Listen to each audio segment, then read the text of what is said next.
আবার এখানে রাখবো। আসসালামু আলাইকুম প্রিয় ভিউয়ার্স, আপনারা সবাই কেমন আছেন? তো আশা করি সবাই ভালো আছেন। তো আজকে যে বিষয়টা দেখাবো সেটা হলো পার্ট নাম্বার 11। মানে এর আগে আপনারা যে পর্বগুলো দেখছেন ওইগুলোর মধ্যে বিভিন্ন ধরনের কিক টেকনিকগুলো দেখাইছি। তো আজকে নেক্সট যে পর্বগুলো এগুলো দেখাবো। তো ধন্যবাদ দেখতে। এখন আজকে দেখবেন মানে পিছনের পা থেকে কিভাবে সাইড কিক দেওয়া যায়, মানে স্টেপ আকারে কিভাবে সাইড কিক দেবো। তো ফার্স্ট টাইম আপনারা কী করবেন, নর্মালি ওয়ার্ম আপ করে নেবেন। তো ওয়ার্ম আপ বারবার দেখাবো না, তো নর্মালি হালকা যেরকমভাবে ওয়ার্ম আপ করতে পারেন ওয়ার্ম আপ আপনারা করে নেবেন। ওয়ার্ম আপ আপনারা করে নেবেন। তো পা হালকা নর্মালি সাইড কিকের জন্য পাটা খুবই ফ্লেক্সিবল লাগবে, স্ট্রেচিং ভালো লাগবে।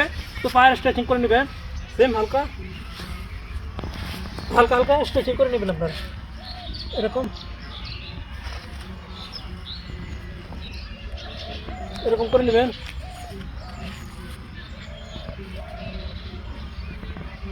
পায়ের স্ট্রেচিংয়ের ক্ষেত্রে ফার্স্টে কী করতে হবে, আমি গার্ড পজিশনে দাঁড়াবো। গার্ড পজিশন দাঁড়ানোর পরে সেম এরকম আছে, জাস্ট পিছনে পা সামনে 1 2 3 4 5। নেক্সট বাম পা 1 2 3 4 5। এরকম আপনারা স্ট্রেচিংয়ের থেকে এগুলা ওয়ার্মআপগুলো এগুলো করে নেবেন, আর না হলে পা উঠবে না। তো এখন দেখবেন নর্মাল ওয়ার্ম আপ করার পরে জাস্ট আপনারা কিক দেওয়ার আগে 5 পজিশনে দাঁড়াবেন। সেম যেরকম আমি 5 পজিশনে দাঁড়াবো। দাঁড়ানোর পরে পিছন থেকে আমি সাইড কিক অ্যাপ্লাই করবো।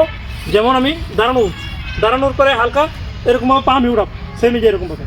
সেম সাইড কিকের জন্য 1 কিক শেখার ক্ষেত্রে আর কি 1, ঠিক আছে। এই যে 1 এখান থেকে ঘুরবো, ঘোরানোর পরে 1 2। আবার দেখুন এই যে 1 2, এরকমভাবে কিক দিতে হবে। সাইড কিক দেবো কেমনে, সেম আমি এরকম আছি 1 2, এরকমভাবে আবার টান দিয়ে নিয়ে আসবো। সেম আবার 1 2, আবার টান দিয়ে নিয়ে আসবো। সাইড কিকটা এরকম দিতে হবে। যখন আমি ফ্রি প্র্যাকটিস করবো স্পিডলি, সেম এরকম আছে 1, আবার এখানে রাখবো। সেম বাম পা দিয়া যখন আমি দেবো তখন ডান পা আমার সামনে থাকবে, গার্ড পর্যন্ত থাকবো 1 2, এরকমভাবে কিক দিব। সেম